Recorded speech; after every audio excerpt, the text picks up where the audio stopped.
বিদায়ের সময় ঘনিয়ে আসছে ডি মারিয়ার, এসেছে নতুন শিশু, ছেড়ে দিতে হবে স্থান। কোপা আমেরিকা শেষ হলেই বিদায় বলে দিবেন ডি মারিয়া। আর্জেন্টিনার জন্য ডি মারিয়া ছিলেন আশীর্বাদ স্বরূপ। গত 20 বছরে আর্জেন্টিনা যত ট্রফি জিতেছে সবগুলোর ফাইনালেই গোল পেয়েছিলেন এই তারকা ফুটবলার। এবার সেই তারকাকেই বিদায় দিতে হবে। বিস্তারিত থাকছে শাহরিয়ার আহমেদের লেখা প্রতিবেদনে। আর্জেন্টিনার জন্য ডি মারিয়া ছিলেন আশীর্বাদ স্বরূপ। গত 20 বছরে আর্জেন্টিনা যত ট্রফি জিতেছে সবগুলোর ফাইনালেই গোল পেয়েছিলেন এই তারকা ফুটবলার। এবারের কোপার আগেই ঘোষণা দিয়েছেন কোপার পরেই আর্জেন্টিনার জার্সি তুলে রাখবেন তিনি। পেরুর বিপক্ষে মেসির অবর্তমানে জাতীয় দলের অধিনায়ক হিসেবে খেলতে নেমে দারুণ করেন ডি মারিয়া। তার ক্রস থেকেই লাউতারো মার্টিনেজ প্রথম গোলটি করেন। দলও জয় পায় 2-0 গোলের ব্যবধানে।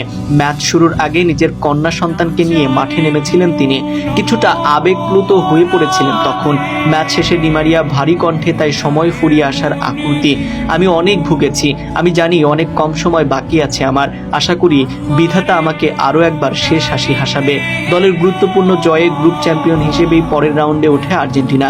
ম্যাচে নিজের সন্তানকে নিয়ে মাঠে নামার ব্যাপারে ডি মারিয়া বলেন, আমি খুব খুশি, আমি এটা অনেক দিন ধরেই চাচ্ছিলাম।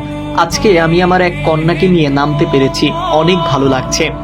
অন্যদিকে কোপা আমেরিকায় 3 ম্যাচে 4 গোল, যেভাবে বিশ্বকাপের যন্ত্রণা ভুলছেন মার্টিনেজ। 2022 সালে 36 বছর পর আর্জেন্টিনা বিশ্বকাপ জিতলেও টুর্নামেন্টটা ব্যক্তিগতভাবে লাউতারো মার্টিনেজের জন্য ছিল ভুলে যাওয়ার মতোই। 6 ম্যাচে 242 মিনিট মাঠ থেকে কোনো গোল বা গোলের সহায়তা করতে পারেনি আর্জেন্টাইন স্ট্রাইকার।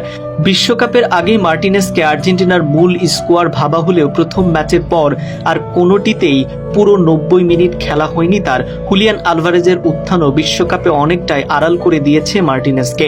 বিশ্বকাপ জয়ী দলের সদস্য হবার পরও ব্যক্তিগত পর্যায়ে এমন দুরবস্থা যে যন্ত্রণার কাটা হয়ে বিচ্ছিল, সেটাই কোপা আমেরিকায় 3 ম্যাচে 4 গোল করার পর জানালেন মার্টিনেজ।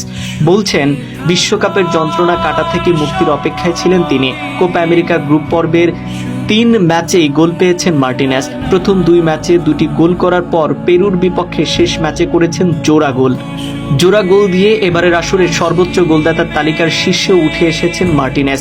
কোপা আমেরিকার বর্তমান সংস্করণে গ্রুপ পর্বে প্রতি ম্যাচে ন্যূনতম একটি করে গোল করা একমাত্র আর্জেন্টাইন খেলোয়াড় হয়েছে